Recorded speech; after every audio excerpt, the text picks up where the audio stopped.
Our generation has resorted to TikTok hand signals to save us from domestic violence, as our own officials blatantly promote violence against women leaders like AOC.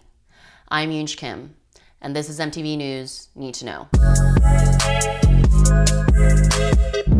On Monday, a 16-year-old girl from North Carolina was rescued from an older man who was holding her captive, all thanks to a distress hand signal made popular on TikTok.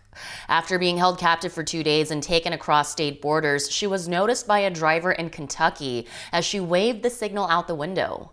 The driver recognized the gesture meant to indicate domestic abuse and called the cops, who rescued the girl.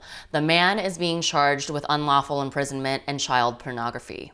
The signal was first developed by the Canadian Women's Foundation and media agency Juniper Park TBWA at the beginning of the pandemic as a way for domestic violence victims to silently show they need help on a video call. It's a discreet movement that involves tucking the thumb into the open palm and closing the other four fingers over it. TikTok creators then started to use the foundation's instructional footage, and the gesture went viral, as isolation has exacerbated domestic abuse. There are 2 other known cases, and likely more, where women were saved from violent situations thanks to the gesture, including one involving a popular YouTuber. But as Andrea Gunraj, Vice President of Public Engagement at the Canadian Women's Foundation, told BuzzFeed, the signal itself is not the action. The action is all of us being aware of gender-based violence and being non-judgmental responders. We have to be ready to respond. In this case, social media was used to help save a young girl. But in our nation's capital, Twitter and Instagram are under scrutiny for perpetuating violence against women. This week, Republican Representative Paul Gosar tweeted an anime video edited to depict him violently killing fellow Representative Alexandria Ocasio-Cortez and attacking President Biden with a sword.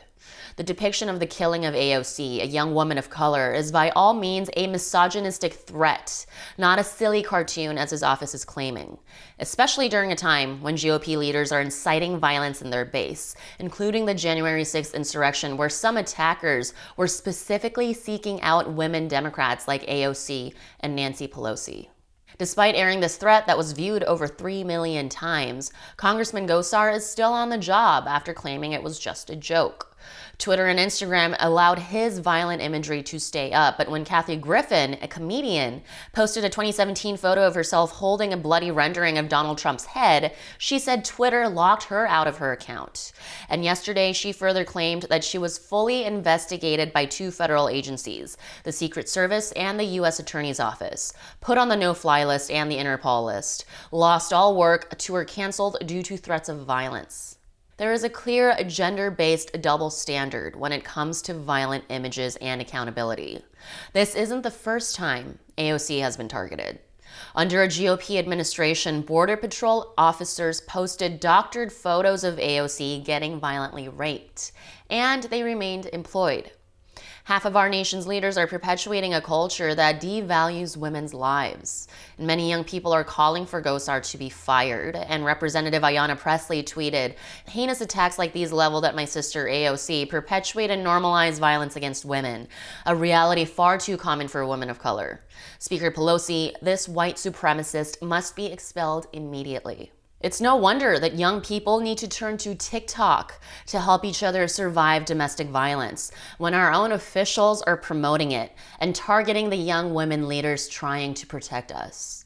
It's a subculture aiming to preserve our basic safety and should not exist in a perfect world, because we deserve better than secret hand signals and cartoon threats made at our expense. I'm Yoon Kim, and that's what you need to know.